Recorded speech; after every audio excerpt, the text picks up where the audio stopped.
4 is your local election headquarters. A new poll shows it's a tight race for the California Senate seat. Rachel Menitoff reports with the latest numbers. In a turn of events, Democratic Representative Adam Schiff and his Republican opponent Steve Garvey now in a statistical tie in California's Senate primary. This according to the latest polling Friday out of the Institute of Governmental Studies at UC Berkeley, which shows Garvey with 27% support and Schiff at 25%. Representative Katie Porter came in third at 19%, followed by Representative Barbara Lee with just 8%. Another poll this week, though, shows Schiff on top. So at this point, it's anyone's game. It's hard for someone that's surrounded by Democrat politicians to win. Gustavo Tenes is planning to vote for the former Dodger baseball star and political newcomer this coming Super Tuesday. Do you like that he's not a career politician? That's one of the things that I love about him. While Adam Schiff has been the longtime frontrunner, this recent polling indicates a large increase in support for Garvey over the last few weeks. This became evident when they consolidated the support of Republican voters, 67% of whom back Garvey. My initial reaction is that the poll is not going to be the same as the outcome on Tuesday night. Loyola Marymount University law professor Jessica Levinson says take this poll with a grain of salt, but this is a reflection that Steve Garvey has support from likely voters. Steve Garvey is really just running against himself in terms of getting the Republican and or moderate vote. Adam Schiff is running against Katie Porter and Barbara Lee, and that's a much more competitive race. In an interview with News Nation's Chris Cuomo, Garvey says this shows his message is resonating. And let's break down the snarky career politicians who are running for power, but I'm running for the people. Marianne Cherry voted for Barbara Lee and says she's concerned by Garvey's elevated standing in the polls.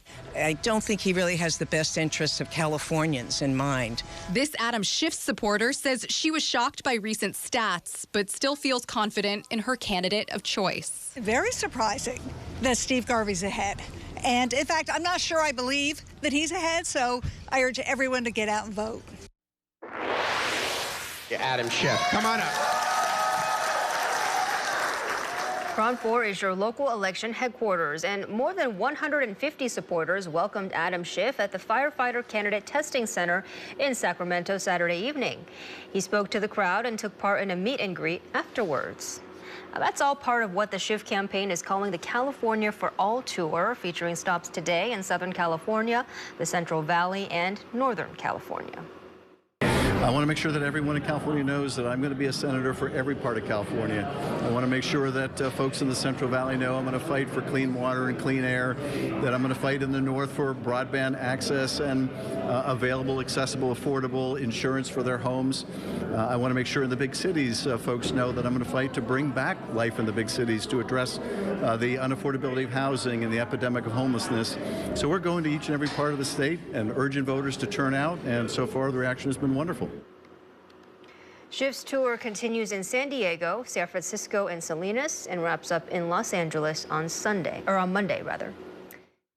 All right. Thank you. Thank you very much. And there you see Schiff's opponent, Democrat Katie Porter, voting in Orange County on Saturday. She cast her ballot and brought her 18-year-old son to vote in his very first election. She shared her message to voters. If they want to see Washington change, then they need to send people to Washington who do things differently.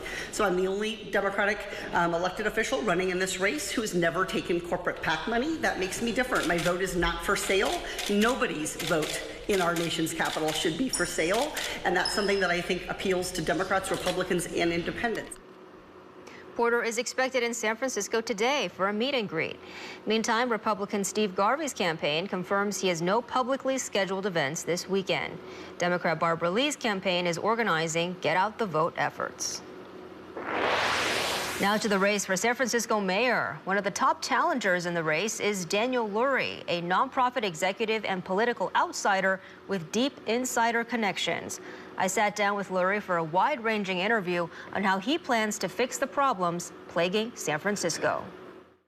I'm going to ask the voters, do you really believe that someone who has helped create this system is the right person to change that culture, to fix that broken system? Could a political outsider become San Francisco's next mayor? It's the position Daniel Lurry hopes resonates with voters in a crowded race. And end the perception that lawlessness is an acceptable part of life in San Francisco. I have committed my life to issues of poverty. I believe that I understand what is at stake. A San Francisco native and heir to the Levi Strauss fortune, Lurry founded the anti-poverty nonprofit Tipping Point in 2005, raising hundreds of millions of dollars to fight homelessness in the Bay Area. We need to build more affordable housing. We have to get people job training and employment skills. He also served as chairman of the Super Bowl 50 host committee, working with local officials to bring millions in tourism and business dollars to the Bay Area. If you are elected mayor, what's the first issue you'd address? Recruiting and retaining a police force. We're down 700 police officers. It's going to take us some time, no question about that, but we got to give them the tools to do their job. Then we're going to be cleaning our streets. You're coming off the overpasses, you come down 6th Street, it's going to be pristine. The first image of San Francisco when our visitors and our travelers and our tourists come here has got to be a city that is clean and safe and vibrant. As for the city's fight against chronic homelessness, we still haven't built enough shelter beds. If you build enough shelter beds, which you could do in a matter of months, then you offer somebody a shelter bed. If they don't take it, that's their right, but it's not their right then to stay on the street. Lurry proposing a different strategy to stopping the city's revolving door of drug dealers.